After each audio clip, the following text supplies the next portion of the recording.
ആമേൻ. കർത്താവിന്റെ പ്രാർത്ഥന കേട്ടതിനായി നന്ദി പറഞ്ഞാട്ടെ. ഹല്ലേലൂയ. Praise the Lord. ഇന്ന് രാത്രിയിലും നമുക്ക് ദൈവസന്നിധിയിലായിരിക്കാൻ കർത്താവ് കൃപ ചെയ്ത് ഓർത്ത് കർത്താവിനെ സ്തുതിക്കുന്നു. കടന്നു വന്നിരിക്കുന്ന എല്ലാ പ്രിയപ്പെട്ടവർക്കും വചനത്തെ അറിയിക്കുന്നു. സൂമിലായിരിക്കുന്ന പ്രിയപ്പെട്ടവർക്കും വചനത്തെ അറിയിക്കുന്നു. നമ്മളെല്ലാ ശനിയാഴ്ചയും തുടർച്ചയായി തെസ്സലോനിക്കർക്കുള്ള 1-ാം ലേഖനമാണ് ധ്യാനിച്ചു വരുന്നത്. അതിൽ ഒരു മാതൃകാ സഭ എന്ന നിലയിൽ തെസ്സലോനിക്ക സഭയെ വചനത്തിലൂടെ മനസ്സിലാക്കുവാനാണ് നാം ശ്രമിക്കുന്നത്. അത് നമ്മുടെ ജീവിതത്തിലും ദൈവസഭയിലും അനുഗ്രഹമായി തീരും എന്ന് വിശ്വസിക്കുകയാണ്. 1-ാമത്തെ അധ്യായത്തിൻ്റെ 1 മുതൽ 10 വരെയുള്ള വാക്യങ്ങളിൽ 5 കാര്യങ്ങളാണ് മാതൃകാ സഭയെപ്പറ്റിയുള്ള ക്യാരക്ടറിസ്റ്റിക്സ് ആയിട്ട് നമുക്ക് കാണുവാൻ കഴിയുന്നത്. 1 മുതൽ 5 വരെയുള്ള വാക്യങ്ങളിൽ an ideal church is a saved church. രക്ഷിക്കപ്പെട്ടവരുടെ കൂട്ടമാണ് ദൈവസഭ. അഥവാ 1-ാം വാക്യത്തിൽ പറഞ്ഞിരിക്കുന്ന അനുസരിച്ച് പിതാവായ ദൈവത്തിലും കർത്താവായ യേശു ക്രിസ്തുവിലുമുള്ള സഭ. 6-ാം വാക്യത്തിൽ an ideal church is a surrendered church. സമർപ്പിക്കപ്പെട്ടവരുടെ കൂട്ടമാണ് മാതൃകാ സഭ. 6-ാം വാക്യത്തിൽ തന്നെ ബഹുകഷ്ടം സഹിക്കേണ്ടി വന്നിട്ടും അതിൽ നമുക്ക് മനസ്സിലാക്കുവാൻ കഴിയുന്നത് കഷ്ടത്തിൻ്റെ നടുവിലും ഉറച്ചു നിൽക്കുന്ന ദൈവസഭ. മാതൃകാ സഭ എന്ന് പറയുന്നത് 3-ാമത്തെ കാര്യം. 6-ാം വാക്യത്തിൽ an ideal church is a surrendered church and then a suffering church. 8-ാം വാക്യത്തിൽ നിങ്ങളുടെ അടുക്കൽ നിന്ന് കർത്താവിൻ്റെ വചനം മുഴങ്ങിച്ചെന്നത് മക്കദോനയിലും അക്കായിലും മാത്രമല്ല, എല്ലായിടവും നിങ്ങൾക്ക് ദൈവത്തിലുള്ള വിശ്വാസം പ്രസിദ്ധമായിരിക്കുന്നു. അതുകൊണ്ട് ഞങ്ങളൊന്നും പറയുവാൻ ആവശ്യമില്ല. an ideal church is a soul winning church. ആത്മാക്കളെ നേടുവാൻ തക്കവണ്ണം പലരെയും നീതിയിലേക്ക് തിരിക്കുന്ന ദൈവസഭ. 10-ാം വാക്യത്തിൽ തൻ്റെ പുത്രനും വരുവാനുള്ള കോപത്തിൽ നമ്മെ വിടുവിക്കുന്നതുമായ യേശു സ്വർഗത്തിൽ നിന്ന് വരുന്നത് കാത്തിരിക്കുന്ന സഭ. an ideal church is a second coming church. കർത്താവിൻ്റെ 2-ാം വരവിനായി ആവലോട് കാത്തിരിക്കുന്ന സഭയായിരിക്കും മാതൃകാ സഭ. ഇതിൽ 1 മുതൽ 5 വരെയുള്ള വാക്യങ്ങളിൽ 2-ാമത്തെ 3-ാമത്തെ വാക്യമാണ് നമ്മൾ ധ്യാനിച്ചുകൊണ്ടിരിക്കുന്നത്. ഞങ്ങളുടെ പ്രാർത്ഥനയിൽ നിങ്ങളെ സ്മരിക്കുന്നു. അതിൽ 3 കാര്യമാണ് അപ്പോസ്തലനായ പൗലോസ് കർത്താവിനെ സ്തുതിക്കുവാൻ ഈ ദൈവമക്കളെ പറ്റി ചിന്തിക്കുമ്പോൾ പറയുന്ന 3 ഘടകങ്ങൾ. ഒന്ന്, അവരുടെ വിശ്വാസത്തിൻ്റെ വേല, the work of their faith, അവരുടെ വിശ്വാസത്തിൻ്റെ വേല അല്ലെങ്കിൽ വിശ്വാസത്തിൻ്റെ പ്രവൃത്തി. 2, അവരുടെ സ്നേഹത്തിൻ്റെ പ്രയത്നം, ലേബർ ഓഫ് ലവ്. 3-ാമത് യേശു ക്രിസ്തുവിനെക്കുറിച്ചുള്ള അവരുടെ പ്രത്യാശയുടെ സ്ഥിരത. യേശു ക്രിസ്തുവിനെക്കുറിച്ചുള്ള അവരുടെ പ്രത്യാശയുടെ സ്ഥിരത, അത് steadfastness of hope in Lord Jesus Christ. ഇതിൽ വിശ്വാസത്തിൻ്റെ പ്രവൃത്തി എന്നുള്ളത് നമ്മൾ ധ്യാനിച്ചു. എന്താണ് വിശ്വാസത്തിൻ്റെ പ്രവൃത്തി എന്നുള്ളത് കൊണ്ട് ഉദ്ദേശിക്കുന്നത്? നാം പ്രവൃത്തിയാലല്ല രക്ഷിക്കപ്പെട്ടത്, കൃപയാൽ വിശ്വാസത്താലാണ് നാം നീതീകരിക്കപ്പെട്ടത്. We are not saved by works but we are saved by faith. പക്ഷേ ഇവിടെ വിശ്വാസവും പ്രവൃത്തിയും എന്നുള്ള ആ 2 ഓപ്പോസിറ്റ് ധ്രുവങ്ങളിലുള്ള വാക്കുകളെ ഒരുമിച്ച് പൗലോസ് ഉപയോഗിക്കുകയാണ്. വർക്ക് ഓഫ് ഫെയ്ത്ത്, വിശ്വാസത്തിൻ്റെ പ്രവൃത്തി. അതിനെക്കുറിച്ച് നാം ചിന്തിച്ചപ്പോൾ കർത്താവ് യോഹന്നാന്റെ സുവിശേഷം 6-ാം അധ്യായത്തിൽ അത് പറയുകയുണ്ടായി. അത് നമ്മൾ ധ്യാനിച്ചതാണ്. ജസ്റ്റ് ചിന്ത ഒന്ന് വിചിന്തനത്തിന് വേണ്ടി മാത്രം, ഓർമ്മപ്പെടുത്തലിന് വേണ്ടി മാത്രം ഒന്നുകൂടെ വായിക്കാം. 6:28 അവർ അവനോട് ദൈവത്തിന് പ്രസാദമുള്ള പ്രവൃത്തികളെ പ്രവർത്തിക്കേണ്ടതിന് ഞങ്ങൾ എന്ത് ചെയ്യണമെന്ന് ചോദിച്ചു. അപ്പോൾ യേശു അവരോട് ദൈവത്തിന് പ്രസാദമുള്ള പ്രവൃത്തി അവൻ അയച്ചവനിൽ അവനെ അയച്ചവനിൽ നിങ്ങൾ വിശ്വസിക്കുന്നത്രേ. ഇംഗ്ലീഷിൽ പറയുന്നത് this is the work of God that you believe in him who has send, who he has send. അതവർക്ക് മനസ്സിലായില്ല. അവർ പ്രവൃത്തിയെപ്പറ്റി ചോദിച്ചപ്പോൾ കർത്താവ് പറഞ്ഞെന്താ? അവൻ വിശ്വസിക്കുക. ഒന്നുകൂടെ ഒന്ന് വായിച്ചേ. 6-ാം അധ്യായത്തിൻ്റെ 20.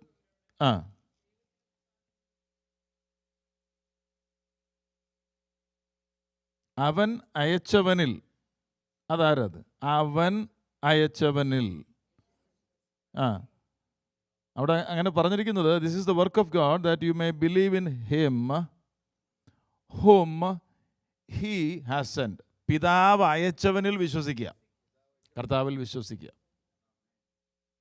അവനിൽ വിശ്വസിക്കുന്നതാണ് ദൈവത്തിന് പ്രസാദമുള്ള പ്രവൃത്തിയായിട്ട് അവിടെ പറഞ്ഞേക്കുന്നത്. നമ്മൾ പറഞ്ഞു, രക്ഷയിലുള്ള ദൈവത്തിൻ്റെ പ്രവൃത്തിയിൽ ദൈവത്തിൻ്റെ മഹത്വം ഒട്ടും ചോരാതെ മനുഷ്യന് പ്രവർത്തിക്കാൻ കഴിയുന്ന ഏക പ്രവൃത്തിയാണ് വിശ്വാസം. ഏത് പ്രവൃത്തി കൊണ്ട് ദൈവത്തെ പ്രസാദിപ്പിക്കാൻ കഴിയും? കർത്താവ് പറയുക, അയച്ചവനിൽ വിശ്വസിച്ചാൽ മതി, കർത്താവിൽ വിശ്വസിച്ചാൽ മതി.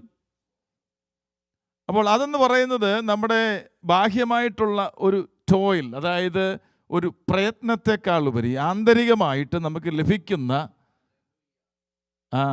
ബോധ്യമാണ്. എന്താണ് ആ ബോധ്യം? കർത്താവ് എനിക്ക് പകരമായി യാഗമായി, അവിടുത്തെ ക്രൂശ് മരണം എനിക്ക് പകരമായിരുന്നു. ആ പകരക്കാരനായ കർത്താവിൻ്റെ പ്രായശ്ചിത്ത മരണത്തിലൂടെ എൻ്റെ പാപം ക്ഷമിച്ചു, എൻ്റെ പാപത്തിൻ്റെ കടം വീട്ടി.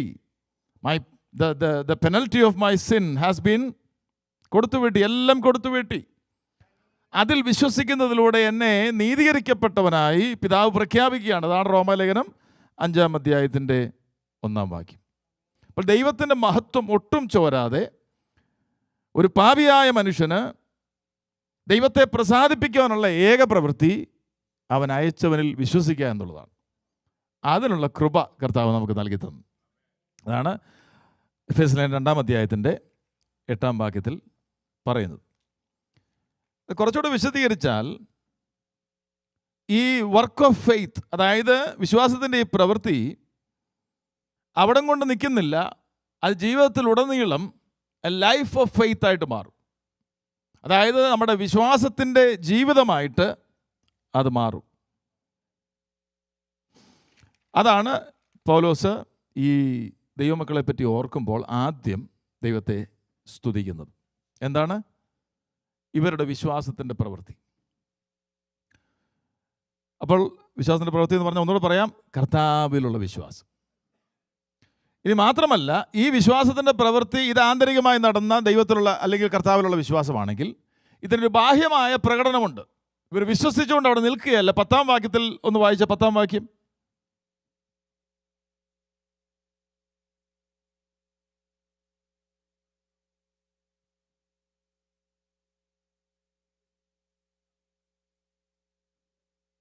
അപ്പോൾ അവർ വിഗ്രഹങ്ങളെ എന്ത് ചെയ്തു? വിട്ടു. അവർ വിഗ്രഹാരാധികളായിരുന്നു, ജാതികളായിരുന്നു. അപ്പോൾ ഉള്ളിലുള്ള വിശ്വാസത്തിന് ബാഹ്യമായിട്ടുള്ള ഒരു പ്രവൃത്തി, അവർ വിഗ്രഹങ്ങളെ വിട്ടു. Turning from idols to true living God is the work of faith. പക്ഷേ ഏതാണ് ദൈവത്തിൻ്റെ പ്രസാദമുള്ള പ്രവൃത്തി? അയച്ചവനിൽ വിശ്വസിക്കുക എന്നുള്ളതാണ്. അയച്ചവനിൽ വിശ്വസിക്കുമ്പോൾ ഈ പ്രവൃത്തിയിലേക്ക്, ഇതാ ലൈഫ് ഓഫ് ഫെയ്ത്ത് എന്ന് ഞാൻ പറഞ്ഞു. അയച്ചവനിൽ വിശ്വസിച്ച് അവരായിരുന്ന ഇടത്ത് കണ്ടിന്യൂ ചെയ്യുവല്ല, അത് വിശ്വാസത്തിൻ്റെ ജീവിതത്തിലേക്ക് അവരെ നയിച്ചു. അതാ 10-ാം വാക്യത്തിൽ പറഞ്ഞിരിക്കുന്നത്, നിങ്ങൾ വിഗ്രഹങ്ങളെ വിട്ടു. അത് നമ്മൾ ചിന്തിച്ചു. ഇനി മുന്നോട്ട് പോകുമ്പോൾ രണ്ടാമത്തെ കാര്യം, നിങ്ങളുടെ സ്നേഹത്തിൻ്റെ പ്രയത്നം, ലേബർ ഓഫ് യുവർ ലവ്. നമ്മളിപ്പോൾ പറഞ്ഞു, അല്ലെ വായിച്ചു, ഈ തെസ്സലോനിക്കയിലുള്ള ഈ ദൈവമക്കൾ അവർ വചനം കേട്ടപ്പോൾ അവരുടെ ഉള്ളിൽ വിശ്വാസമായത് പരിണമിച്ചു. കർത്താവാണ് രക്ഷിതാവ്, പിതാവ് അവനെ അയച്ചതാണ് പാപത്തിൻ്റെ പരിഹാരത്തിന് വേണ്ടിയുള്ളെന്നുള്ള ബോധ്യം ഉണ്ടായി. സുവിശേഷത്തിനകത്ത് ഇതെല്ലാം വരും. പൗലോസും സിൽവാനോസും തിമത്തിയോസും ആണല്ലോ അവിടെ അപ്പോസ്തലപ്രവൃത്തി 17-1 മുതലുള്ള വാക്യങ്ങളിൽ, പ്രത്യേകിച്ചും പൗലോസാണ് അവിടെ സുവിശേഷം അറിയിച്ചത്. സുവിശേഷത്തിൻ്റെ പൂർണ്ണത അവിടെ അറിയിച്ചപ്പോൾ അവർ കർത്താവിൽ വിശ്വസിപ്പാൻ കഴിഞ്ഞു. അങ്ങനെയാണ് അവർ ഈ വിഗ്രഹങ്ങളെ വിട്ടത്. അതാണ് നമ്മളിവിടെ കണ്ടത് വിശ്വാസത്തിൻ്റെ പ്രവൃത്തിയായിട്ട്. പക്ഷെ അത് തുടരുന്നത് ക്രിസ്തുവായിട്ടുള്ള ആ സ്നേഹത്തിൻ്റെ ഒരു പ്രയത്നമായിട്ടാണ് ഇവിടെ പറഞ്ഞിരിക്കുന്നത്. അത് രണ്ടാമത്തെ കാര്യമാണ്. എന്താണ്? സ്നേഹത്തിൻ്റെ പ്രയത്നം.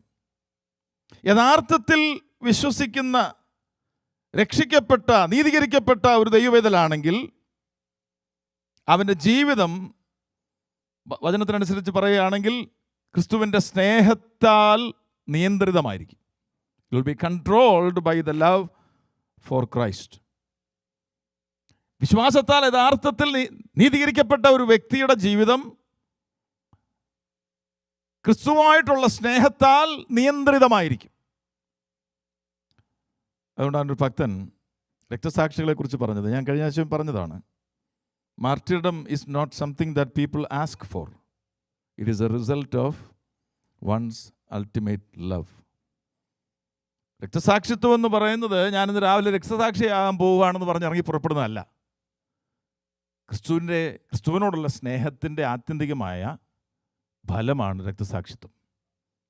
അതല്ലേ കർത്താവ് പറഞ്ഞേ, ഒരുവൻ എന്നെ അനുഗമിപ്പാൻ ഇച്ഛിച്ച തന്നെത്താൻ തയ്ച്ച് ക്രൂശ് എടുത്ത് നാൾതോറും എന്നെ അനുഗമിക്കട്ടെ.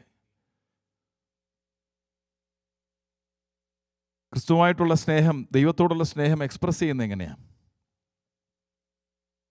അനുസരണത്തിലൂടെ. Without obedience one cannot claim that they love God. അതുകൊണ്ടല്ലേ കർത്താവ് പറഞ്ഞത്, നിങ്ങൾ എന്നെ സ്നേഹിക്കുന്നുവെങ്കിൽ എൻ്റെ കൽപ്പനകളെ അനുസരിക്കും, പ്രമാണിക്കും. നിങ്ങൾ എന്നെ സ്നേഹിക്കുന്നുവെങ്കിൽ എൻ്റെ കൽപ്പനകളെ കാക്കും. ഇത് രണ്ടും പറഞ്ഞിട്ടുണ്ട്. Keeping the commandments and obeying, doing the commandments, obeying the commandments. ഈ പ്രയത്നം എന്ന് പറയുന്നത് കൊടുക്കുന്നതാണ്, നൽകുന്നതാണ്, എടുക്കുന്നതല്ല. This labor that is involved is giving. കാരണം ഈ ദൈവസഭയുടെ തുടക്കത്തിൽ എതിർപ്പുകൾ നേരിട്ട സഭയാണ്. പെർസിക്യൂഷൻ നടുവിലൂടെ കടന്നു പോകുന്നത്. അതിവിടെ പറയുന്നുണ്ട്. ബഹുകഷ്ടം സഹിക്കേണ്ടി വന്ന് താഴോട്ട് വരുമ്പോൾ പറയുന്നുണ്ട്. അപ്പോൾ ഈ പ്രതിസന്ധിയുടെ മധ്യത്തിൽ, അല്ലെ പ്രതികൂലത്തിൻ്റെ മധ്യത്തിൽ, പെർസിക്യൂഷൻ്റെ മധ്യത്തിൽ നിൽക്കുന്ന സഭയ്ക്ക് റിസീവിങ് അല്ല, ഗിവിങ്. ആത്യന്തികമായി അവരുടെ ലൈഫ് തന്നെ കൊടുക്കേണ്ടി വരും. അതിനുവേണ്ടിയുള്ള പ്രയത്നം അവർ കഴിച്ചു എന്നാണ് അപ്പോസ്തലനായ പൗലോസ് തിമോത്തിയിൽ നിന്ന് ലഭിച്ച റിപ്പോർട്ടിനനുസരിച്ച് ഇവരെക്കുറിച്ച് കേട്ടിട്ട് ദൈവത്തെ മഹത്വപ്പെടുത്തുന്നത്. ഒന്ന്, ഇവരുടെ വിശ്വാസത്തിൻ്റെ പ്രവൃത്തി. രണ്ട്, ഇവരുടെ സ്നേഹത്തിൻ്റെ പ്രയത്നം. എന്താണ് ആ പ്രയത്നം എന്ന് പറയുന്നത്? What is that labour? സത്യത്തിന് വേണ്ടി നിൽക്കുക എന്നുള്ളതാണ്. Stand firm for the truth. ഇവിടെ ലേബർ എന്നുള്ള വാക്കിന് കൊടുത്തിരിക്കുന്ന മൂലഭാഷയിലുള്ള അർത്ഥം കഠിനാധ്വാനം. കഠിനാധ്വാനം, done to the point of exhaustion. മോഹാത്സ്യപ്പെട്ടു പോകുന്നത് വരെയുള്ള കഠിനാധ്വാനം. എന്തിനു വേണ്ടിയുള്ളതാ? 12 hour 24 hour ജോലി എന്ന കാര്യമല്ല ഈ പറയുന്നേ. വിശ്വാസത്തിന് വേണ്ടി പിടിച്ചു നിൽക്കാനുള്ള കഠിനാധ്വാനം. കർത്താവ് നമ്മെ രക്ഷിച്ചത് കൃപയാലാണ്. പക്ഷെ കൃപ എന്ന് പറയുന്നത് love in action. Grace is love in action. ഉദാഹരണത്തിന് ഒരാൾ പറഞ്ഞൊരു സംഭവമാണ്, grace is love in action. കർത്താവ് നമ്മെ രക്ഷിച്ചത് കൃപയാലാണ്. God didn't save us by love, but by grace. ഇത് പറയുമ്പോൾ ചിലപ്പോൾ നമുക്ക് തെറ്റിദ്ധരിക്കും. And grace is love in action. ഒരാൾക്ക് ഭാര്യയുടെ ഓപ്പറേഷന് വേണ്ടി ഒരാൾ പറഞ്ഞതാ 90,000 രൂപ വേണം. വെറും 90,000 രൂപ. നാട്ടിലത് വലിയ സംഖ്യയാണ്, ഇവിടെയും വലിയ സംഖ്യ. പ്രാർത്ഥിക്കാം ബ്രദറെ, ശക്തമായിട്ട് പ്രാർത്ഥിക്കാം, ദൈവം വിടുതലൊരുക്കട്ടെ. അതേസമയം തന്നെ 90,000 രൂപ അയച്ചു കൊടുത്ത ഒരാൾ. That is love in action. Grace is love in action. ഞാൻ നിന്നെ സ്നേഹിക്കുന്നു എന്ന് പറഞ്ഞ് കർത്താവ് ഇരിക്കുകയല്ല, അവൻ അയച്ചു. That is grace, love in action. ഇവരും തിരിച്ച് കർത്താവിനോട് സ്നേഹമുണ്ട്. No, love in action. They stood up for the truth that was received. ലഭിച്ച വിശ്വാസത്തിന് വേണ്ടി അവർ നിന്നു, നിലകൊണ്ടു. അതിനെന്ത് വേണം? അതിന് വില കൊടുക്കേണ്ടി വരും. എബ്രായലേഖനം 11:4 ആദ്യം മുതൽക്ക് ഭക്തന്മാരുടെ ജീവിതത്തിൽ ഇത് കാണാം. ലവ് ഇൻ ആക്ഷൻ, പ്രവൃത്തിപഥത്തിലെത്തുന്ന വിശ്വാസം, സ്നേഹം. ഹാബേൽ വിശ്വാസത്താൽ കൈനേലും ഉത്തമമായ യാഗം കഴിച്ചു. അതിനാൽ കണ്ടോ, അവിടെ തന്നെ നിന്നുകൊണ്ടൊരു കാര്യം പറയും. 150 പരം പ്രാവശ്യം വചനത്തിൽ ഉടനീളം പറഞ്ഞിരിക്കുന്ന ഒരു പ്രധാനപ്പെട്ട ഉപദേശമാണ് വിശ്വാസത്താലുള്ള നീതീകരണം. ഹാബേൽ നീതീകരിക്കപ്പെട്ടത് എങ്ങനെയാ? വിശ്വാസത്താലാണ്. അതിനാൽ അവന് നീതിമാനെന്ന് സാക്ഷ്യം ലഭിച്ചു. അബ്രഹാം ദൈവത്തിൽ വിശ്വസിച്ചു, അത് അവന് നീതിയായി കണക്കിട്ടു. പുതിയ നിയമത്തിലെ ഒരു കണ്ടുപിടുത്തമല്ല വിശ്വാസത്താലുള്ള നീതീകരണം. ആർക്കെങ്കിലും ദൈവസന്നിധിയിൽ ഏതെങ്കിലും സമയങ്ങളിൽ നീതീകരിക്കപ്പെട്ടവനായി നിൽക്കണമെങ്കിൽ വിശ്വാസത്താൽ മാത്രമേ സാധിക്കുകയുള്ളൂ, പ്രവൃത്തിയാൽ സാധിക്കില്ല. ഒന്നുകൂടെ ഞാൻ പറയാം, പലവട്ടം ഇവിടെ പറഞ്ഞിട്ടുണ്ട് നീതീകരണം എന്നുള്ളതിൻ്റെ ഡെഫിനിഷൻ.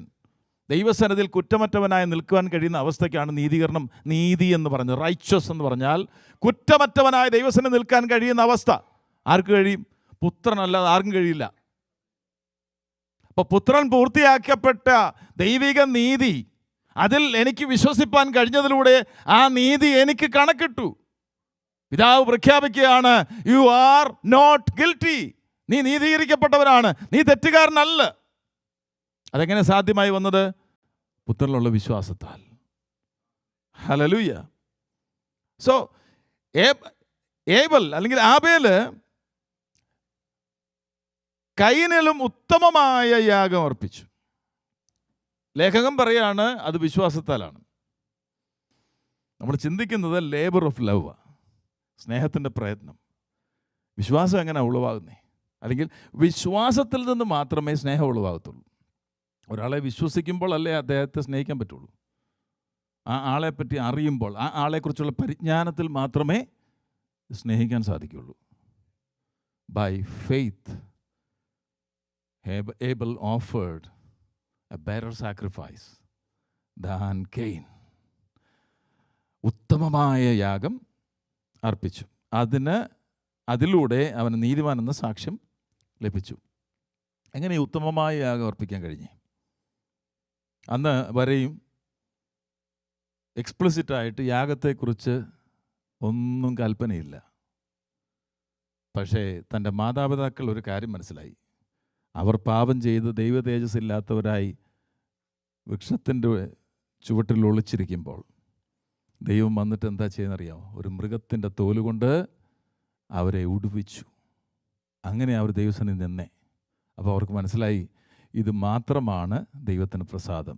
രക്തം ചൊരിയാതെ വിമോചനമില്ല. There is without shedding of the blood there is no redemption. ദൈവസന്നിധി നിൽക്കാൻ പറ്റില്ല.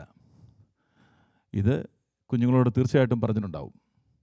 ബൈ ഫെയ്ത്ത്, വിശ്വാസത്താൽ ഹാബേൽ ദൈവത്തിന് പ്രസാദമുള്ള യാഗം ഇതാണെന്ന് മനസ്സിലായി.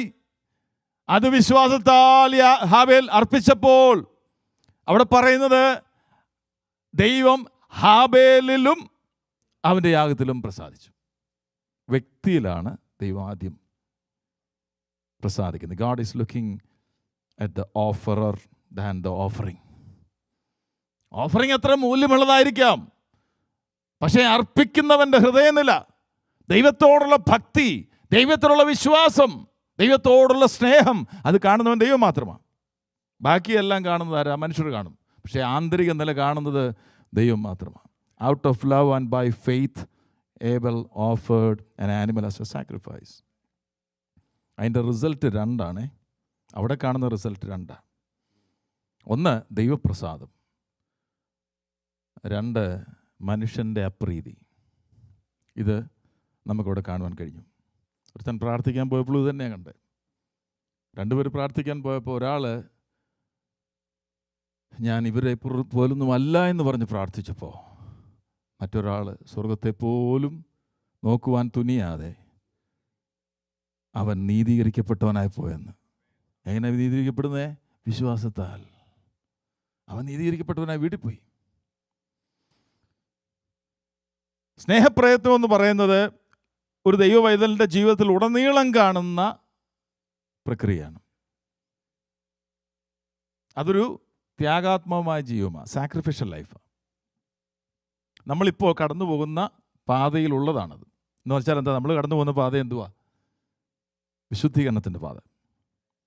നമ്മുടെ ആത്യന്തിക ലക്ഷ്യം എന്തുവാ? മഹത്വീകരണം, തേജസ്കരണം, കർത്താവിനെ പോലെ ആയിത്തീരുക. ഈ പാത്വേ ഓഫ് സാങ്ക്ടിഫിക്കേഷനിൽ ദൈവം പല ഉപാധികൾ ഉപയോഗിക്കും നമ്മെ ശുദ്ധീകരിക്കുവാനായി. പ്രൈമറി ഉപാധി തിരുവെഴുത്താണ്. ഈ തിരുവെഴുത്തിലൂടെയുള്ള ശുദ്ധീകരണം നമുക്ക് നടന്നാൽ അത് ഏറ്റവും അനുഗ്രഹമാണ്. പക്ഷെ പലപ്പോഴും തിരുവെഴുത്തിലൂടെ ശുദ്ധീകരണത്തിന് മുമ്പിൽ ഏൽപ്പിച്ചു കൊടുക്കാൻ നമുക്ക് കഴിയുന്നില്ല എന്നുള്ളതാണ് അതിൻ്റെ സത്യം. അപ്പോൾ ദൈവം പല ഉപാധികൾ ഉപയോഗിക്കേണ്ടതായി വരും. കാരണം ആത്യന്തികമായി ദൈവം ആഗ്രഹിക്കുന്നത് നമ്മുടെ ശുദ്ധീകരണമാണ്. ദൈവത്തിൻ്റെ ഇഷ്ടമോ നിങ്ങളുടെ ശുദ്ധീകരണം തന്നെ. ശുദ്ധീകരണം കൂടാതെ ആരും ദൈവത്തെ കാണുകയില്ല. അപ്പോൾ ദൈവത്തെ കാണണം, ആത്യന്തികമായി ദൈവസന്നിധിയിൽ ചെല്ലണം, ദൈവമായിട്ടുള്ള കൂട്ടായ്മ ആചരിക്കണം എന്നൊക്കെയുള്ള ആഗ്രഹത്തിൽ ഇറങ്ങിത്തിരിച്ചിരിക്കുന്ന ഒരു ഭക്തനെ സംബന്ധിച്ചിടത്തോളം ദൈവത്തിനും അത് തന്നെ ആഗ്രഹം. അതിനവൻ നമ്മെ ശുദ്ധീകരണത്തിൻ്റെ പാതയിലൂടെ നടത്തും. ഈ പാത്വേ ഓഫ് സാങ്ക്ടിഫിക്കേഷൻ, ഈ ലേബർ ഓഫ് ലവ്, ഈ സ്നേഹത്തിൻ്റെ പ്രയത്നം, ഇത് ആ ജീവിതാനന്ദം ഉള്ളതാണ്. സ്തോത്രം. മൂന്നാമത്തെ കാര്യം യേശു ക്രിസ്തുവിനെ കുറിച്ചുള്ള പ്രത്യാശയുടെ സ്ഥിരത. ഇവരായിരിക്കുന്നത് പെർസിക്യൂഷൻ്റെ നടുവിൽ. താഴോട്ട് വരുമ്പോൾ നമുക്ക് കാണാൻ കഴിയും. അപ്പോൾ ഒന്ന്, സുവിശേഷം കേട്ടപ്പോൾ, സത്യസുവിശേഷം കേട്ടപ്പോൾ അതിനു മുമ്പിൽ സമർപ്പിതരായി തീരുവാൻ തക്കവണ്ണം വിശ്വാസത്തിൻ്റെ പ്രവൃത്തി ഉണ്ടായി. രണ്ട്, അവരുടെ ലൈഫ് ഉടനീളം സ്നേഹത്തിൻ്റെ പ്രയത്നമുണ്ട്. മൂന്ന്, അവർ ഫോക്കസ് ചെയ്യുന്നത്, അവരുടെ പ്രത്യാശ എന്ന് പറയുന്നത് അത് യേശു ക്രിസ്തുവിനെ കുറിച്ചുള്ള പ്രത്യാശയാണ്. അതിൽ അവർ മാറാതെ സ്ഥിരമായി നിൽക്കുന്നു. അതാ ഓരോ വാക്കും പ്രത്യേകിച്ച് യേശു ക്രിസ്തുവിനെക്കുള്ള പ്രത്യാശ, അല്ലെങ്കിൽ വേണേൽ പ്രത്യാശ എന്ന് മാത്രം പറയാം. അല്ല, എവിടാ പ്രത്യാശ റെസ്റ്റ് ചെയ്യുന്നത്? അത് യേശുവിലാണ്. മാത്രമല്ല, അവരായിരുന്ന സാഹചര്യങ്ങളുടെ നടുവിൽ സ്ഥിരതയോടെ നിൽപ്പാൻ അവർക്ക് കഴിഞ്ഞു. ഇതോർത്ത് പൗലോസ് എന്ത് ചെയ്യാണ്? ദൈവത്തെ, അവരെക്കുറിച്ച് മഹത്വപ്പെടുത്തുകയാണ്.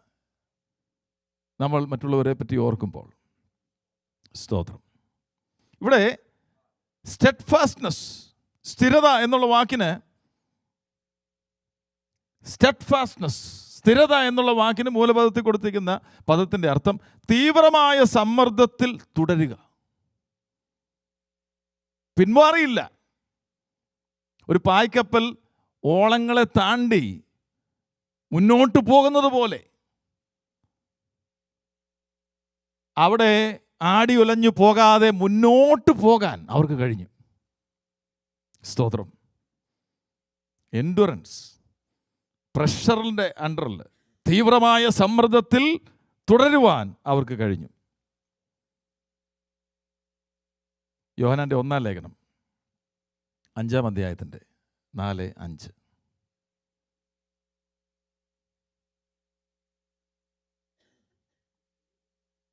ദൈവത്തിൽ നിന്ന് കണ്ടു ജനിച്ചതൊക്കെയും ലോകത്തെ ജയിക്കുന്നു. ലോകത്തെ ജയിച്ച ദൈവമോ? നമ്മുടെ വിശ്വാസം തന്നെ. യേശു ദൈവത്തിന് വിശ്വസിക്കുന്നതല്ലാതെ ആരാകുന്നു ലോകത്തെ ജയിക്കുന്നവൻ? ലോകത്തെ ജയിക്കുന്ന വിശ്വാസം. ഹല്ലേലൂയ.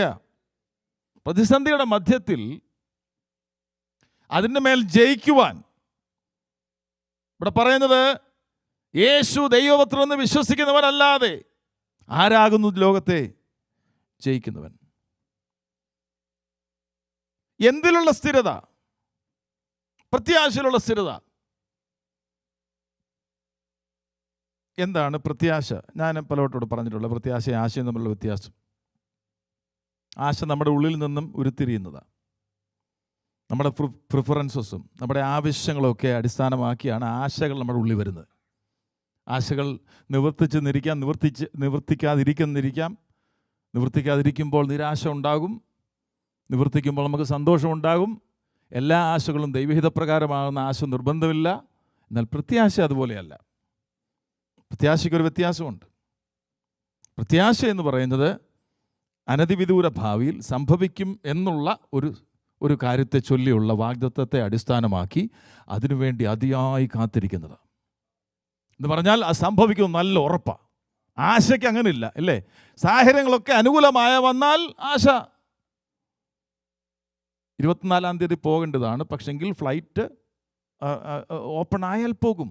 ആശ കൊണ്ട് പോകണമെന്ന്. പക്ഷെ പ്രത്യാശ അങ്ങനല്ല. പ്രത്യാശ പറയുന്നത് അത് നടക്കും. അങ്ങനെ നടക്കും എന്ന് പറയാൻ ഏത് കാര്യത്തിന് പറ്റും? വരവ് നടക്കും. ഞാനിന്ന് മരിച്ചാൽ നിത്യതയിൽ ക്രിസ്തുവിനോടുകൂടെ ആയിരിക്കും. ഇതൊക്കെ പ്രത്യാശയാണ്. ഞാൻ ജീവനോട് ഇരുന്നാൽ ഒരിക്കൽ കർത്താവിൻ്റെ വരവെങ്കിൽ എൻ്റെ ശരീരത്തിനൊരു രൂപാന്തരം ഉണ്ടാകും. പ്രത്യാശയാണ്. ഇതെല്ലാം അടിസ്ഥാനപ്പെട്ടിരിക്കുന്നത് യേശുവിൽ മാത്രമാണ്. അതാ അവിടെ പറയുന്നത് യേശു ക്രിസ്തുവിനെ കുറിച്ചുള്ള പ്രത്യാശയിലുള്ള സ്ഥിരത. വരും, നടക്കും എന്നുള്ള ഉറപ്പ് ഉള്ള ഒരു വിഷയം. അതൊരു വാഗ്ദത്തത്തെ അടിസ്ഥാനമാക്കി, വെറുതെ ഊഹിച്ചെടുത്ത ഒന്നല്ല. നമുക്കുള്ള വാഗ്ദത്തം കഴിഞ്ഞ ഫാസ്റ്റിംഗ് പ്രേയറിൽ നമ്മൾ കൊരിന്ത്യർക്കുള്ള 1-ാം ലേഖനത്തിൻ്റെ 5-ാം അധ്യായത്തിൽ നമ്മൾ 2-ാം ലേഖനത്തിൻ്റെ 5-ാം അധ്യായത്തിൽ നമ്മൾ കണ്ടല്ലോ, കൂടാരമായ നമ്മുടെ ഭൗമഭവനം അഴിഞ്ഞു പോയാൽ ഒരു കെട്ടിടം ഞങ്ങൾക്ക് സ്വർഗത്തിലുണ്ടെന്ന് തോന്നുന്നു എന്നല്ല, അറിയുന്നു. അതാ പ്രത്യാശ. നിത്യഭവനം, ദൈവത്തിൻ്റെ ദാനമായൊരു കെട്ടിടം ഞങ്ങൾക്ക് സ്വർഗത്തിൽ ഉണ്ട് എന്ന് അറിയുന്നു. ഹല്ലേലൂയ. പ്രത്യാശ. Hope is surety of something. Wait ചെയ്യുന്ന വിഷയത്തിലുള്ള ഷുവറിറ്റിയാണ്. അബ്രഹാമിനെ കുറിച്ച് പറഞ്ഞിരിക്കുന്നവൻ ആശയ്ക്ക് വിരോധമായ ആശയോട് വിശ്വസിച്ചെന്ന്. ആരെ വിശ്വസിച്ചു? ദൈവത്തിൽ വിശ്വസിച്ചു. ഹല്ലേലൂയ. അപ്പോൾ സാഹചര്യങ്ങളുടെ എതിർപ്പുകൾ തൻ്റെ പ്രത്യാശയെ കുറച്ചില്ല.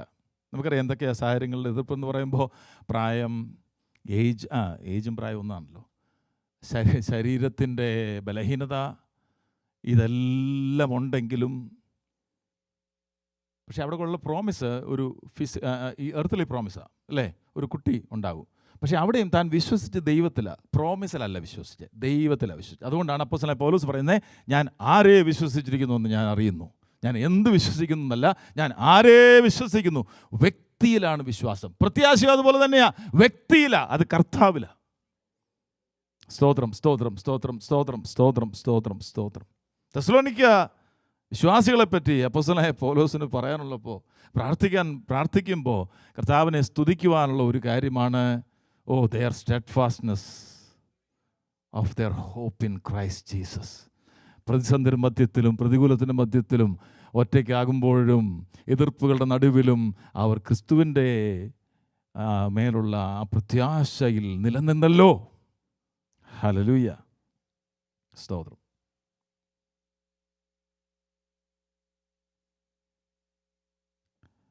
ക്രിസ്തുവിൽ ഉള്ള പ്രത്യാശ എന്തായിരിക്കാം? ക്രിസ്തുവിലുള്ള പ്രത്യാശ ഇപ്പം നമ്മൾ പറഞ്ഞു, 2-3 ഘടകങ്ങൾ നമ്മൾ പറഞ്ഞു ഓൾറെഡി. നമുക്ക് സ്വർഗത്തിലൊരു ഭവനമുണ്ട്. സ്വർഗത്തിൽ ഭവനം എന്ന് പറഞ്ഞാൽ നമ്മുടെ ബോഡിയെ പറ്റിയാണ്. നമുക്കൊരു സ്വർഗീയ ഭവനം എന്ന് പറയുന്നത് ഈ ബോഡി മാറി സ്വർഗീയ ഒരു ഭവനം, നമ്മളത് ചിന്തിച്ചതാണ്. അത് കൂടാതെ എന്തെല്ലാമാണ് പ്രത്യാശ? ഒന്നാമത് the coming of our Lord Jesus Christ, അല്ലേ? അവിടുത്തെ വരവ് നമ്മുടെ പ്രത്യാശ. അത് ഈ ലേഖനത്തിൽ തന്നെ ഉണ്ടല്ലോ. കർത്താവ് തൻ ഗംഭീരനാദത്തോടും പ്രധാന ദൂതൻ്റെ ശബ്ദത്തോടും ദൈവത്തിൻ്റെ കാഹളത്തോടും കൂടെ സ്വർഗത്തിൽ നിന്നിറങ്ങി വരികയും ക്രിസ്തുവിൽ മരിച്ചവർ മുമ്പേ ഉയർത്തെഴുന്നേൽക്കുകയും ചെയ്യും. പിന്നെ ജീവനോട് ശേഷിക്കുന്ന നാം അവരോട് ഒരുമിച്ച് ആകാശത്തിൽ കർത്താവിനെ എതിരേൽക്കുവാൻ മേഘങ്ങൾ എടുക്കപ്പെടും. ഇങ്ങനെ നാം എപ്പോഴും കർത്താവിനോടുകൂടെ ഇരിക്കും. ഓരോ വാക്കും ഉറപ്പുള്ള വാക്കുകളാണ്. നോക്കിക്കേ, എടുക്കപ്പെടും, കർത്താവിനോടുകൂടി ഇരിക്കും, ക്രിസ്തുവിൽ മരിച്ചവർ മുമ്പേ ഉയർത്തെഴുന്നേൽക്കുകയും ചെയ്യും, അവിടുന്ന് വരും. ഇതാണ് നമ്മുടെ പ്രത്യാശ. സ്തോത്രം. മാത്രമല്ല നമ്മുടെ രക്ഷയുടെ പൂർത്തീകരണം. റോമർ 8:29, യോഹന്നാൻ്റെ 1 ലേഖനം 3:1-2. ഇതെല്ലാം നമ്മൾ സ്ഥിരമായി ഇപ്പോൾ തുടർച്ചയായിട്ട് പറയുന്ന കാര്യങ്ങളാണ്. പൗലോസ് പറയുന്നത് ഒരു വിശ്വാസി, ഒരു രക്ഷിക്കപ്പെട്ട ദൈവം, നീതീകരിക്കപ്പെട്ടവൻ ഈ പ്രത്യാശയാലാണ് അവനെ ഉപദേശിക്കുന്നത്. പ്രത്യാശയാൽ അവനെ ഉപദേശിക്കും. തീത്തോസിൻ്റെ 2-ാം അധ്യായം 11 മുതൽ 13 വരെയുള്ള വാക്യം. സകല മനുഷ്യർക്കും രക്ഷാകരമായ ദൈവകൃപ ഉദിച്ചുവല്ലോ. പ്രത്യാശയ്ക്കായിട്ടും മഹാദൈവം വായിച്ചാട്ടെ. ആ ആ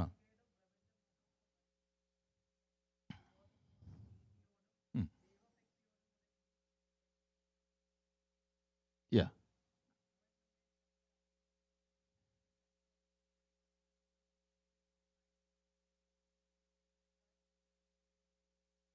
താങ്ക് യു. അവിടെ നാം ഭാഗ്യകരമായ പ്രത്യാശയ്ക്ക് ആയിട്ടും മഹാദൈവവും നമ്മുടെ രക്ഷിതാവായ യേശുക്രിസ്തുവിൻ്റെ തേജസ്സിൻ്റെ പ്രത്യക്ഷക്കാലത്തും കാത്തുകൊണ്ട് ഭക്തികേടും പ്രപഞ്ച മോഹങ്ങളും വർജിച്ചിട്ട് ഈ ലോകത്തിന് സുബോധത്തോടും നീതിയോടും ദൈവഭക്തിയോടും കൂടെ ജീവിച്ചു പോരേണ്ടതിന് അത് നമ്മെ ശിക്ഷിച്ച് വളർത്തുന്നു. We are been instructed in that hope. പൗലോസിന് ഈ പ്രത്യാശ ഉണ്ടായിരുന്നു. അതുകൊണ്ട് തന്നെ താൻ മറ്റുള്ളവരെ ആ പ്രത്യാശയെപ്പറ്റി ഇൻസ്ട്രക്റ്റ് ചെയ്യുന്നവരായിരുന്നു. നാമും പ്രത്യാശ ഉണ്ടെങ്കിൽ നമ്മളും മറ്റുള്ളവരോട് ഇൻസ്ട്രക്റ്റ് ചെയ്യുന്നത് എന്തായിരിക്കും? ഇതേ കാര്യമാണ്. ഒരു പ്രതിസന്ധിയുടെ നടുവിലൂടെ കടന്നു പോകുന്ന ഒരു ദൈവവേദനയോട് നമ്മൾ പറയും, ഓഫ് കോഴ്സ് ദൈവം വിടുതലൊരുക്കുമെന്ന് പറയുമ്പോഴും ആത്യന്തികമായി നമ്മുടെ ഉള്ളിൽ വരുന്നത് ഇത് താൽക്കാലികമാണ്, ഇതിനപ്പുറമാണ് നിത്യത. പൗലോസ് അതാ പറഞ്ഞത്, നൊടി നേരത്തേക്കുള്ള എൻ്റെ ലഘുവായ കഷ്ടം നമ്മിൽ വെളിപ്പെടുവാനുള്ള തേജസ് വിചാരിച്ചാൽ ഈ കാലത്തിലെ കഷ്ടം സാരമില്ല. 4:8 തിമോഥെയോസിൻ്റെ 2-ാം ലേഖനം 4:8 പൗലോസ് പറയുകയാണ്, നീതിയുടെ കിരീടം എനിക്കായി വെച്ചിരിക്കുന്നു, നീതിയുള്ള ന്യായാധിപനായ കർത്താവ് ആ ദിവസത്തിന് എനിക്ക് നൽകും, എനിക്ക് മാത്രമല്ല അവൻ്റെ പ്രത്യക്ഷതയിൽ പ്രിയം വെച്ച ഏവർക്കും കൂടെ. പത്രോസ് ഈ പ്രത്യാശയെക്കുറിച്ച് പറയുന്നത് എന്താ? ഇറ്റ്സ് എ ലിവിങ് ഹോപ്പ്, ജീവനുള്ള പ്രത്യാശ, ജീവനുള്ള പ്രത്യാശ. 1-ാം അധ്യായത്തിൻ്റെ 3 മുതൽ 7 വരെയുള്ള വാക്യങ്ങളാണ്. നമ്മുടെ കർത്താവായ യേശുക്രിസ്തുവിൻ്റെ പിതാവായ ദൈവത്തിന് സ്തോത്രം. മരിച്ചവരുടെ ഇടയിൽ നിന്ന് യേശുക്രിസ്തുവിൻ്റെ പുനരുത്ഥാനത്താൽ തൻ്റെ കരുണാധിക്യപ്രകാരം നമ്മെ ജീവനുള്ള പ്രത്യാശയ്ക്കായി, സ്തോത്രം, ക്ഷയം വാട്ടം മാലിന്യമില്ലാത്ത അവകാശത്തിനായി തന്നെ വീണ്ടും ജനിപ്പിച്ചിരിക്കുന്നു. ഈ പ്രത്യാശയിലാണ് നാം രക്ഷിക്കപ്പെട്ടതെന്ന് 8-ാം അധ്യായം 24-ാം വാക്യത്തിൽ റോമാലേഖനത്തിൽ പറഞ്ഞിരിക്കുന്നു. ആത്മാവെന്ന ആദിദാനം പ്രാപിച്ചിരിക്കുന്ന നാമും നമ്മുടെ ശരീരത്തിൻ്റെ വീണ്ടെടുപ്പായ പുത്രത്വത്തിന് കാത്തുകൊണ്ട് ഉള്ളിൽ ഞരങ്ങുന്നു. ഈ പ്രത്യാശയല്ലോ നാം രക്ഷിക്കപ്പെട്ടിരിക്കുന്നത്. കാണുന്ന പ്രത്യാശയോ പ്രത്യാശയല്ല. സ്തോത്രം. The hope, this hope, this blessed hope, this precious hope, ഇത് നമ്മൾ ഉണ്ടാക്കിയെടുത്തൊന്നല്ല. രക്ഷിക്കപ്പെട്ട സമയത്ത് ഒരു ദൈവത്തിൻ്റെ ഉള്ളിൽ പരിശുദ്ധാത്മാവിനാൽ ദാനമായി നൽകിയതാണ് ഈ പ്രത്യാശ. സ്തോത്രം, സ്തോത്രം, സ്തോത്രം. കൊരിന്ത്യർക്കുള്ള നമ്മളും അത് വായിച്ചതാണ്. കൊരിന്ത്യർക്കുള്ള 2-ാം ലേഖനം 5-ാം അധ്യായത്തിന് 2 മുതൽ 8 വരെ അവിടെ എഴുതിയിരിക്കുന്നത്, ആ ട്രൂ ഹോപ്പുള്ള ഒരാൾ വരുവാനുള്ള ലോകത്തിനു വേണ്ടി ലോങ് ചെയ്യുമെന്നാണ് പറഞ്ഞത്. അത് വായിച്ചാട്ടെ. കൊരിന്ത്യർക്കുള്ള 2-ാം ലേഖനം 5-ാം അധ്യായത്തിൻ്റെ 2 മുതൽ 8 വരെയുള്ള ഞരങ്ങിക്കൊണ്ട് വായിച്ചോ.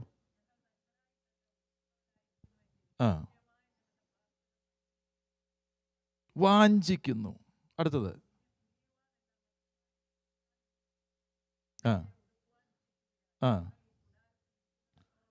ഭാരപ്പെട്ട് ഞരങ്ങുന്നു. 1 ഞരങ്ങുന്നു, 2 വാഞ്ചിക്കുന്നു, വീണ്ടും പറയുക ഞരങ്ങുന്നു. ഹല്ലേലൂയ. വായിച്ചാട്ടെ. അപ്പോൾ നമ്മുടെ ഉള്ളിൽ ആത്മാവിൻ്റെ സാന്നിധ്യമുണ്ടെങ്കിൽ നാം ഞരങ്ങുന്നത് വരുവാനുള്ള ലോകത്തിന് വേണ്ടിയാണ്, കർത്താവിൻ്റെ വരവിന് വേണ്ടിയാണ്, നമ്മുടെ ശരീരത്തിന് വീണ്ടെടുപ്പായ പുത്രത്വത്തിന് വേണ്ടിയാണ്. നമുക്കൊരു സ്വർഗീയ കൂടാരം അവിടെ ഒരുക്കുന്നു എന്നുള്ള, ഭവനം ഒരുക്കുന്നു എന്നുള്ള ആ വാഞ്ചയാണ് നമ്മെ ഇതിനു വേണ്ടി ഞരങ്ങുന്നത്. പക്ഷേ അത് ഉള്ളിൽ ആത്മാവാണത്, അല്ലേ? ഉള്ളിൽ ആത്മാവിനെ നൽകുക വഴി. സ്തോത്രം. ഇവിടെ പറയുക, ആകയാൽ ഞങ്ങൾ എല്ലായ്പ്പോഴും ധൈര്യപ്പെട്ടും ശരീരത്തിൽ വസിക്കുമ്പോഴൊക്കെയും കർത്താവിനോടാകുന്നു പരദേശികളായിരിക്കുന്നു എന്ന് അറിയുന്നു. കാഴ്ചയാലല്ല ഞങ്ങൾ ജീവിക്കുന്നത്. വിശ്വാസത്താൽ അത്രേ ഞങ്ങൾ നടക്കുന്നത്. ഇങ്ങനെ ഞങ്ങൾ ധൈര്യപ്പെട്ട് ശരീരം വിട്ട് കർത്താവിനോട് കൂടെ വസിക്കുവാൻ അധികം ഇഷ്ടപ്പെടുന്നു. അപ്പം ഇഷ്ടപ്പെടുന്നു, വാഞ്ചിക്കുന്നു, ഞരങ്ങുന്നു. ഹല്ലേലൂയ. നമ്മുടെ കർത്താവായ യേശു ക്രിസ്തുവിനെ കുറിച്ചുള്ള പ്രത്യാശ.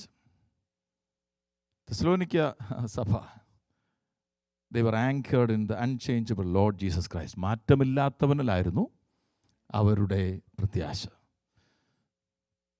വിശ്വാസം, ഞാൻ മുമ്പ് പറഞ്ഞ വിശ്വാസം പോലെ തന്നെ പ്രത്യാശയും അടിസ്ഥാനപ്പെട്ടിരിക്കുന്നത് ഒരു വ്യക്തിയിലാണ്. ഞാൻ ആരെ വിശ്വസിച്ചിരിക്കുന്നു, നമ്മുടെ പ്രത്യാശയും അടിസ്ഥാനപ്പെട്ടിരിക്കുന്നത് അതേ വ്യക്തിയിലാണ്, യേശു കർത്താവിലാണ്. എബ്രായ ലേഖനത്തിൽ ഈ പ്രത്യാശയ്ക്ക് ഒരു ഭദ്രതയുണ്ട്. ഇത് മാറിപ്പോകുന്ന പ്രത്യാശയല്ല. എബ്രായ ലേഖനം 6-ാം അധ്യായം 18 മുതൽ 20 വരെ. നമ്മുടെ മുമ്പിൽ വെച്ചിരിക്കുന്ന പ്രത്യാശ മാറിപ്പോകാത്തതും ദൈവത്തിന് പോഷ്ക്ക് പറയാൻ കഴിയാത്തതുമായി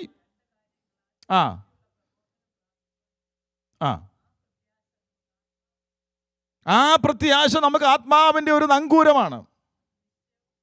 അത് നിശ്ചയമാണ്, സ്ഥിരമാണ്, തിരശ്ശീലക്കകത്തേക്ക് കടക്കുന്നതുമാകുന്നു. വായിച്ചു അടുത്തത്.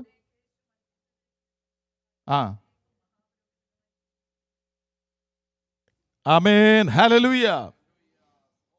4-ാം അധ്യായത്തിൻ്റെ അവസാനത്തിലേക്ക് വരുമ്പോൾ നമുക്കത് കാണാം. നമുക്ക് ആകാശത്തിൽ കൂടെ കടന്നുപോയൊരു ശ്രേഷ്ഠ മഹാപുരോഹിതൻ നമുക്കുള്ളത് കൊണ്ട് നാം നമ്മുടെ സ്വീകാരം മുറുകെ പിടിച്ചുകൊള്ളുക. ഇവിടെ പറയുകയാണ്, അവിടേക്ക് തിരശ്ശീലയ്ക്ക് അപ്പുറത്തേക്ക് നാം പ്രത്യാശയെ നങ്കൂരമിട്ടിരിക്കുന്നിടത്തേക്ക് യേശു ക്രിസ്തു മൽക്കിസദേക്കിൻ്റെ ക്രമപ്രകാരം എന്നേക്കും മഹാപുരോഹിതനായി മുമ്പ് കൂട്ടി നമുക്ക് വേണ്ടി പ്രവേശിച്ചിരിക്കുന്നു. സ്തോത്രം. അൺഫോർച്ചുനേറ്റ്ലി ഈ പ്രത്യാശ ഇന്ന് പലരുടെയും മനസ്സിൽ നിന്ന് എടുത്ത് മാറ്റപ്പെട്ടിരിക്കുക. ആ പ്രത്യാശ നിലനിൽക്കണം. ആ പ്രത്യാശ വേറൊന്നും കൊണ്ട് റീപ്ലേസ് ചെയ്യാൻ പറ്റില്ല. കാരണം ഇവിടെ ഉള്ളതെല്ലാം താൽക്കാലികവും മാറുന്നതും നിലനിൽക്കാത്തതും ആയ വിഷയങ്ങളാണ്. ഈ എബ്രായ ലേഖനം എഴുതിയ കോണ്ടെക്സ്റ്റ് അനുസരിച്ച് നോക്കി, അവിടെ ഇത് തന്നെ കേട്ടോ. അവിടെയും പെർസിക്യൂഷൻ നടുവിലൂടെയാണ് ഈ എബ്രായ ക്രിസ്ത്യാനികൾ പോകുന്നത്. അവരെയും ഉദ്ബോധിപ്പിച്ച് ഉണർത്തുന്നത് ഇതേ കാര്യമാണ്, പ്രത്യാശ, വരുവാനുള്ള കാലത്തെ പറ്റിയുള്ള പ്രത്യാശ. ഇവിടെ എബ്രായ വിശ്വാസികൾ 2 കാര്യങ്ങളാൽ ഒരു വിശ്വാസിക്ക് ഉറപ്പോടെ നിൽക്കാൻ പറ്റും. 2 കാര്യങ്ങൾ എന്തൊക്കെയാണെന്നറിയോ? 17-ാമത്തെ വാക്യം. അതുകൊണ്ട് ദൈവം വാഗ്ദത്തത്തിൻ്റെ അവകാശികൾക്ക് തൻ്റെ ആലോചന മാറാത്തതെന്ന് അധികം സ്പഷ്ടമായി കാണിക്കാൻ ഇച്ഛിച്ചിട്ട് ഒരാണയും കൊടുത്തു. ദൈവം ആണയിടേണ്ട കാര്യമുണ്ടോ? സ്തോത്രം, സ്തോത്രം, സ്തോത്രം, സ്തോത്രം. 1 ദൈവത്തിൻ്റെ വാഗ്ദത്തം, 2 ദൈവത്തിൻ്റെ ആണ. അത് ഞാൻ പറഞ്ഞേ, ഈ പ്രത്യാശയ്ക്കൊരു ഭദ്രതയുണ്ട്, അല്ലെങ്കിൽ ഉറപ്പുണ്ട്. അപ്പം അതുകൊണ്ട് ഈ ഇവിടെയാണ് സുവിശേഷം പ്രോപ്പറാകേണ്ടത്. സുവിശേഷത്തിൻ്റെ സന്ദേശത്തിനകത്താണ് ഈ പ്രത്യാശയുടെ സന്ദേശം ഉള്ളത്. അതുകൊണ്ടാണ് സുവിശേഷം പ്രോപ്പറാകേണ്ടത്. സുവിശേഷം പറയാനായി പോവും, അതൊക്കെ നല്ല കാര്യം തന്നെ. പക്ഷെ എന്ത് സുവിശേഷമാണ് പറയുന്നത്? എന്താണ് നമ്മൾ വ്യക്തികൾക്ക് കൊടുക്കുന്നത്?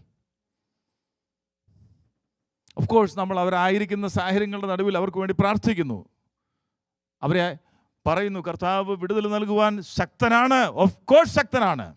പക്ഷെ അവർക്ക് കൊടുക്കുന്ന പ്രത്യാശ എന്തുവാ?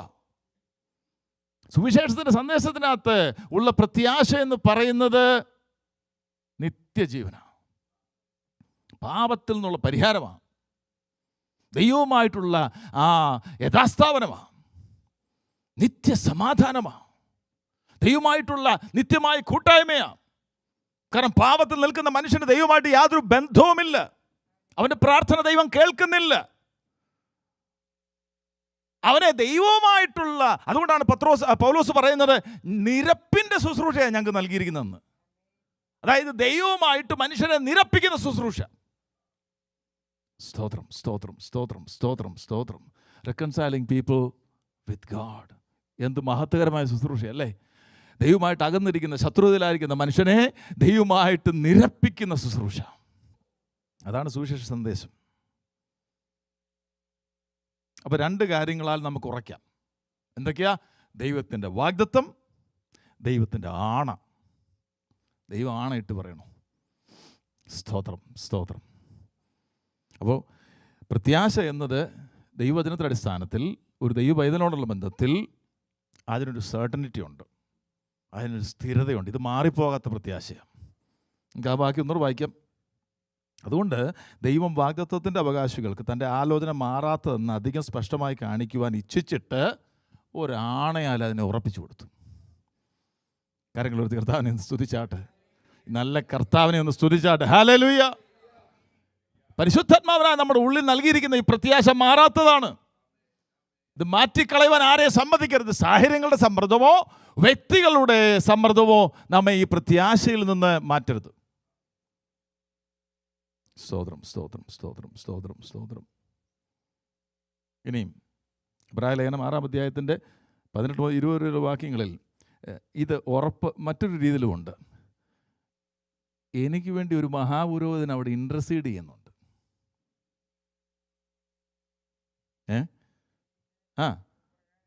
എനിക്ക് വേണ്ടി ഒരു മഹാപുരോഹിതൻ അവിടെ മൽക്കിസദേക്കിൻ്റെ ക്രമപ്രകാരം എന്നേക്ക് മഹാപുരോഹിതൻ്റെ തൊഴിലെന്തുവാ?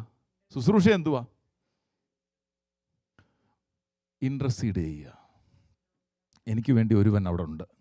ഈ നിമിഷവും എനിക്ക് വേണ്ടി പിതാവിൻ്റെ സന്നിധിയിൽ മധ്യസ്ഥത അണയ്ക്കുന്ന ഒരു നല്ല മഹാപുരോഹിതൻ ഉള്ളതുകൊണ്ടാണ് എനിക്ക് ഉറപ്പുള്ളത്. സ്തോത്രം. അപ്പോൾ it is secured. Christian hope is secured by God's promise, by his oath, by his intercession. 3-ാമത്തെ കാര്യം, നമുക്ക് വേണ്ടി മധ്യസ്ഥത അണയ്ക്കുന്ന ഒരു മഹാപുരോഹിതനുണ്ട്. 1 ദൈവത്തിൻ്റെ വാഗ്ദത്തം, 2 ദൈവത്തിൻ്റെ ആണ, 3 പുത്രൻ്റെ മഹാപുരോഹിതൻ്റെ ഇൻട്രസെഷൻ. അപ്പം ഇത് ബോധ്യം വന്നു കഴിഞ്ഞാൽ, അപ്പോൾ ഇവർ വിശ്വാസത്തിലേക്ക് വന്നപ്പോൾ തന്നെ ഈ ബോധ്യം അവർക്ക് കിട്ടി. അത് എവിടുന്ന് കിട്ടി?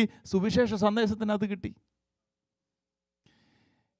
ഈ ബോധ്യം ഇല്ലാഞ്ഞാൽ പുറകോട്ട് പോകും. കാരണം എന്തിലാണ് പിന്നെ പിടിച്ചു നിൽക്കാൻ പറ്റുന്നത്? അപ്പോൾ താൽക്കാലിക ജീവിതത്തെപ്പറ്റി ഒരു അറിവ് അവർക്ക് കിട്ടി, വരുവാനുള്ള ലോകത്തെപ്പറ്റി ഒരു കാഴ്ചപ്പാട് പരിശുദ്ധന്മാർക്ക് ഉള്ളിൽ കൊടുത്തു, പ്രത്യാശ കൊടുത്തു, നമുക്ക് വേണ്ടി ഒരു മഹാപുരോഹിതൻ അവിടെ ഉണ്ട് എന്ന് മനസ്സിലായി. പിന്നെ നിൽക്കാമല്ലോ, പിന്നെ നിൽക്കും. അങ്ങനെയുള്ളവരാണ് ഈ തെസ്സലോനിക്ക സഭയിലെ വിശ്വാസികൾ. പൗലോസ് അവരെ ഓർത്തപ്പോൾ ദൈവത്തെ സ്തുതിക്കുക. ഹല്ലേലൂയ. സ്റ്റെഡ്ഫാസ്റ്റ്നെസ് ഉള്ളപ്പോൾ നമ്മൾ കണ്ടല്ലോ, സ്ഥിരത. പ്രഷറിൻ്റെ നടുവിൽ നിൽക്കുക എന്നുള്ളത്, സമ്മർദ്ദത്തിൻ്റെ നടുവിലൂടെ കടന്നു പോകുക. അപ്പോൾ ക്രിസ്തീയ പ്രത്യാശ എന്ന് പറഞ്ഞാൽ ക്ഷമയോടുകൂടിയുള്ള സഹനത്തിലാണ് പൂർത്തീകരിക്കപ്പെടുന്നത്. കൊലോസ്യ ലേഖനം 1:11 വായിച്ചിട്ട്, കൊലോസ്യ ലേഖനം 1:11. Praise you Lord. സ്തോത്രം.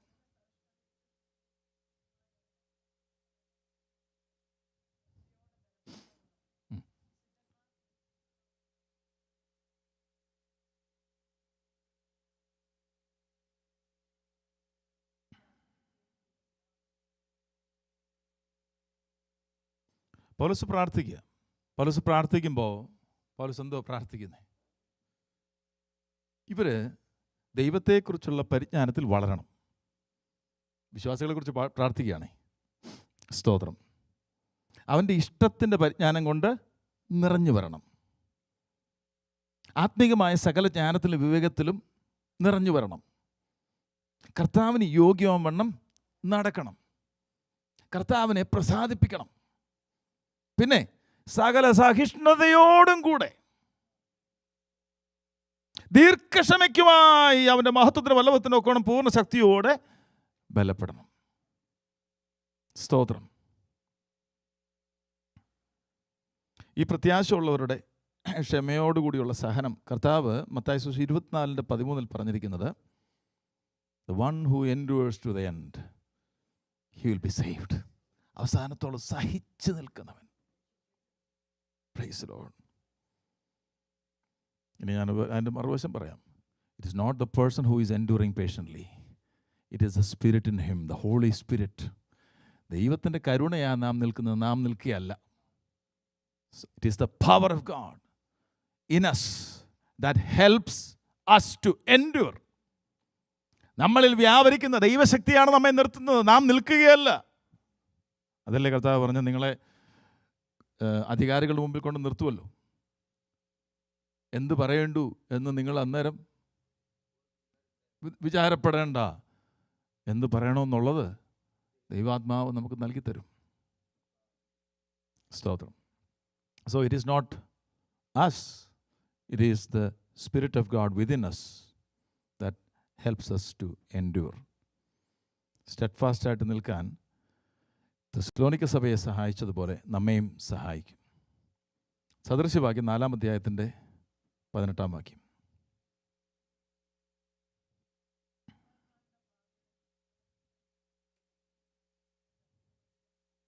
നീതിമാന്മാരുടെ പാതയോ, അതിൻ്റെ ഒരു വിശദീകരണം, the path of the righteous, നീതീകരിക്കപ്പെട്ടവൻ്റെ പാത. അവിടെ മലയാളത്തിൽ എങ്ങനെ നീതിമാന്മാരുടെ പാത, നീതീകരിക്കപ്പെട്ടവൻ്റെ പാത. It becomes more and more brighter. എങ്ങനെ? അവൻ്റെ വിശ്വാസത്തിൻ്റെ പ്രവൃത്തി സ്നേഹത്തിൻ്റെ പ്രയത്നമായി മാറി അവൻ യേശു ക്രിസ്തുവിനെക്കുറിച്ചുള്ള പ്രത്യാശയിൽ അവൻ്റെ ലൈഫ് മുന്നോട്ട് കൊണ്ടുപോകുമ്പോൾ അധികം അത് പ്രകാശമായി മാറും. അവൻ്റെ പ്രത്യാശ വർദ്ധിക്കും. ഇവിടെ ഞാൻ വീണ്ടും പറയട്ടെ, ഈ പ്രത്യാശ ഒരു വ്യക്തിയാണ്. ഇനി അടുത്തത് 4-ാമത്തെ വാക്യം.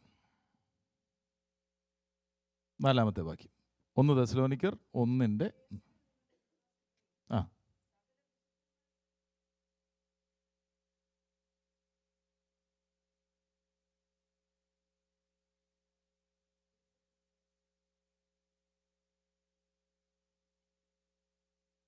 കുഴപ്പമില്ല. ദൈവത്താൽ സ്നേഹിക്കപ്പെട്ട സഹോദരന്മാരെ, നിങ്ങളുടെ തിരഞ്ഞെടുപ്പിനെ അറിയുന്നുവല്ലോ. അടുത്ത കാര്യം, ഇപ്പോൾ നമ്മൾ 1 മുതൽ 5 വരെയുള്ള വാക്യങ്ങളിൽ ഐഡിയൽ ചർച്ച് എന്ന് പറഞ്ഞാൽ സേവ്ഡ് ചർച്ച, രക്ഷിക്കപ്പെട്ട സഭ, അഥവാ ഇവിടെ പൗലോസിൻ്റെ ഭാഷയിൽ പറഞ്ഞ പിതാവായ ദൈവത്തിലും പുത്രനായ യേശു ക്രിസ്തുവിലുമുള്ള ദൈവസഭ. എന്തൊക്കെയാണ് അവിടെ പറയുന്നത്? ആദ്യം പറഞ്ഞു കൃപയെ സമാധാനം, നമ്മൾ ചിന്തിച്ചു. രണ്ടാമത് പറഞ്ഞത് 3 ഘടകമാണ്: വിശ്വാസം, പ്രത്യാശ, സ്നേഹം. അതിൽ വിശ്വാസത്തിൻ്റെ വേല, സ്നേഹത്തിൻ്റെ പ്രയത്നം, യേശു ക്രിസ്തുവിനെ കുറിച്ചുള്ള പ്രത്യാശയുടെ സ്ഥിരത. ഇനി അടുത്തത് അവിടെ പറയുന്നത് നിങ്ങളുടെ തിരഞ്ഞെടുപ്പിനെ അറിയുന്നല്ലോ. An understanding of God's election of you. അത് പ്രധാനമാണ്. ദൈവം നമ്മെ തിരഞ്ഞെടുത്തു. ദൈവം നമ്മെ തിരഞ്ഞെടുത്തു. അപ്പം അത് 2 കാര്യങ്ങൾ നമുക്ക് മനസ്സിലാക്കാം. ഒന്ന്, പൗലോസിന് അറിയാം ഇവരുടെ ഇപ്പോഴത്തെ ആത്മീകമായിട്ടുള്ള കണ്ടീഷൻ. അതാ അദ്ദേഹം പറഞ്ഞു വരുന്നത്, വിശ്വാസത്തിൻ്റെ വേലയും സ്നേഹത്തിൻ്റെ പ്രയത്നവും യേശുക്രിസ്തുവിലുള്ള പ്രത്യാശ. രണ്ടാമത്തെ ഘടകമുണ്ട് 5 മുതൽ 10 വരെയുള്ള വാക്യങ്ങളിൽ. അതിനൊരു പ്രൂഫും ഉണ്ട്, ബാഹ്യമായിട്ടുള്ള അടയാളങ്ങൾ. അതെന്തൊക്കെയാണെന്ന് ഞാൻ പെട്ടെന്ന് പറഞ്ഞു പോകാം. ഇവർ സമർപ്പിതരായിരുന്നു, ഇവർ പ്രതികൂലത്തിൻ്റെ മധ്യത്തിൽ നിൽക്കുന്നവരായിരുന്നു. അടുത്തത്, ഇവരിൽ നിന്നും സുവിശേഷം വെളിയിലേക്ക് വ്യാപിച്ചു.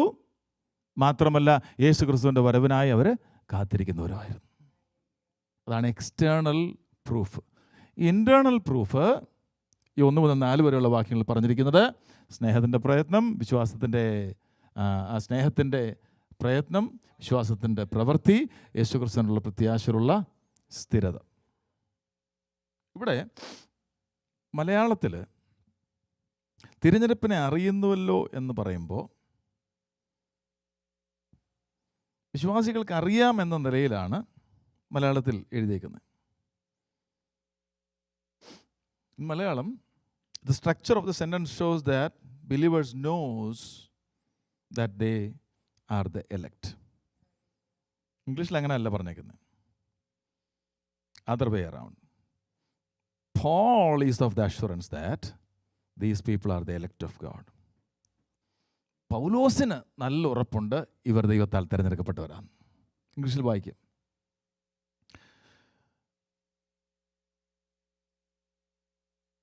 Labor of love and steadfastness of hope in our Lord Jesus Christ, in the presence of our God and Father, knowing, brethren beloved by God, His choice of you. ഒരു ദൈവദാസൻ ഒരു ദൈവത്തിനെ നോക്കുമ്പോൾ, അല്ലെങ്കിൽ ഇത്രയും ദൈവമക്കളെ നോക്കിയപ്പോൾ പൗലോസ് പറയുക, നിങ്ങൾ ദൈവത്താൽ തിരഞ്ഞെടുക്കപ്പെട്ടവരാ. രണ്ട് തെളിവാണ് ഞാൻ മുമ്പേ പറഞ്ഞത്, ആന്തരികവും ബാഹ്യമായ തെളിവുകൾ. ആന്തരികമായ തെളിവുകൾ നമ്മൾ ചിന്തിക്കുകയാണ്. വിശ്വാസത്തിൻ്റെ വേല, സ്നേഹത്തിൻ്റെ പ്രയത്നം, യേശുക്രിസ്തുവിനുള്ള പ്രത്യാശയുള്ള സ്ഥിരത, ഇതൊക്കെയാണ് ആന്തരിക തെളിവുകൾ. ബാഹ്യമായ തെളിവുകൾ താഴോട്ട് പറയുകയാണ്, നിങ്ങളുടെ അടുക്കുന്ന വചനം വെളിയിലോട്ട് പോയി, നിങ്ങൾ ഞങ്ങൾക്ക് അനുകാരികളാണ്, സറണ്ടേർഡാണ്. നിങ്ങളുടെ അടുക്കൽ നിന്ന് സുവിശേഷം വെളിയിലോട്ട് പോയി, സഫറിങ്ങിന് മധ്യത്തിൽ നിങ്ങൾ നിൽക്കുന്നു, യേശുക്രിസ്തുവിൻ്റെ രണ്ടാം വരവിന് വേണ്ടി നിങ്ങൾ വെയിറ്റ് ചെയ്യുന്നു. ഇവിടെ his choice of you, not your choice of him. വ്യത്യാസം അറിയാമല്ലോ. അവിടുത്തെ നിങ്ങളെ തിരഞ്ഞെടുത്ത തിരഞ്ഞെടുപ്പ്, നിങ്ങൾ അവനെ തിരഞ്ഞെടുത്തു എന്നല്ല.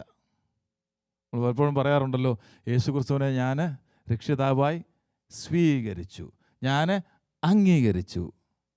കുഴപ്പമൊന്നുമില്ല. പക്ഷേ അത് ആദ്യം അവിടെ നടന്നേ. അവിടുന്ന് നമ്മെ സ്വീകരിച്ചു, അവിടുന്ന് നമ്മെ അംഗീകരിച്ചു, അവിടുന്ന് നമ്മെ തിരഞ്ഞെടുത്തു. എപ്പോ?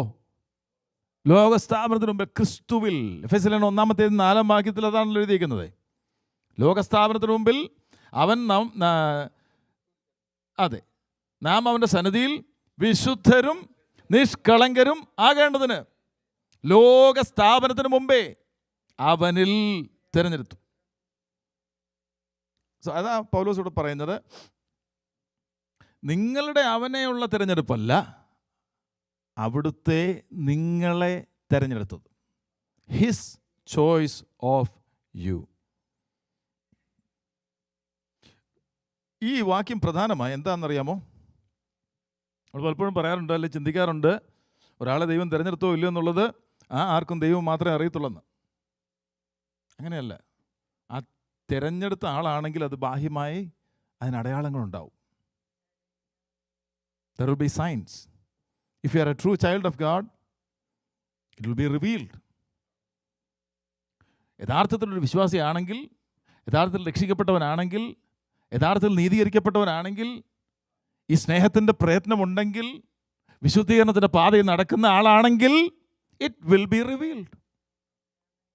പൗലോസ് അതുകൊണ്ടാണ് പറയുന്നത്, റിമെമ്പർ, അല്ലെങ്കിൽ ഇവിടെ പറയുന്നത് his choice of you. Brethren beloved by God, ദൈവത്താൽ സ്നേഹിക്കപ്പെട്ടവരെ, നിങ്ങളെ അവൻ തിരഞ്ഞെടുത്തു. നോയിങ് എന്ന പദം രണ്ടർത്ഥമാണ് അവിടെ ഉള്ളത്. ഒന്ന് സീയിങ്, കാണുന്നു. രണ്ട് പെർസീവിങ്, അല്ലെങ്കിൽ മനസ്സിലാക്കുന്നു. പൗലോസ് ഇവരെ നോക്കിയപ്പോൾ, അവരെ കണ്ടപ്പോൾ മനസ്സിലായി ഇവർ ദൈവത്താൽ തിരഞ്ഞെടുക്കപ്പെട്ടവരാ. രണ്ട്, പൗലോസിന് തിമോത്തി കൊടുത്ത റിപ്പോർട്ട് അനുസരിച്ചും മനസ്സിലായി ഇവർ ദൈവത്താൽ തിരഞ്ഞെടുക്കപ്പെട്ടവരാ. ഇന്ന് രാത്രി ഈ കേട്ട വചനത്തിന് മുമ്പേ നമ്മെ തന്നെ ഒന്ന് സമർപ്പിച്ച് നമുക്കൊന്ന് വിചിന്തനം ചെയ്യാം. ഒന്ന്, നമ്മുടെ തിരഞ്ഞെടുപ്പിനെ കുറിച്ച് നാം അറിയുന്നു, നാം പറയുന്നു, ദൈവത്തിനും അറിയാം. പക്ഷെ മറ്റുള്ളവർക്കറിയാമോ? മറ്റുള്ളവർക്ക് നമ്മുടെ തിരഞ്ഞെടുപ്പിനെ കുറിച്ച് അറിയാമോ? നാം ഒരു ദൈവവേദലാണെന്ന് എന്തടയാളമാണ് നമ്മളിലുള്ളത്? ഇവിടെ തെസ്സലോനിക്ക സഭയെപ്പറ്റി പൗലോസ് പറയുന്നത്, അവരുടെ വിശ്വാസത്തിൻ്റെ വേല, പ്രവൃത്തി ഞാൻ കാണുന്നു, അവരുടെ സ്നേഹപ്രയത്നം ഞാൻ കാണുന്നു, പെർസിക്യൂഷൻ്റെ മധ്യത്തിലും അവർ ക്രിസ്തുവിൽ മാത്രം പ്രത്യാശ വെക്കുന്നതും ഞാൻ കാണുന്നു. എന്നിട്ടാണ് പറയുന്നത്, ദൈവത്താൽ തിരഞ്ഞെടുക്കപ്പെട്ടവരെ.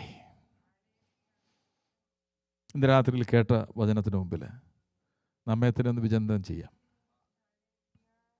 എത്രയോ അനുകൂലമായ സാഹചര്യത്തിലാണ് നമ്മളായിരിക്കുന്നത്, അല്ലേ? പ്രതികൂലങ്ങൾ കടന്നു പോകുന്നവരുണ്ട്, ഏകരായ വിശ്വാസത്തിൽ ഇറങ്ങി തിരിച്ചറിയിക്കുന്നവരുണ്ട്. പക്ഷേ പൊതുവിൽ ഈ തെസ്സലോനിക്ക സഭ കടന്നുപോയ പെർസിക്യൂഷനിലൂടെയൊന്നും നമ്മൾ കടന്നു പോയിട്ടില്ല. അതിൻ്റെ നടുവിലും അവർ നിൽക്കുകയാണ്.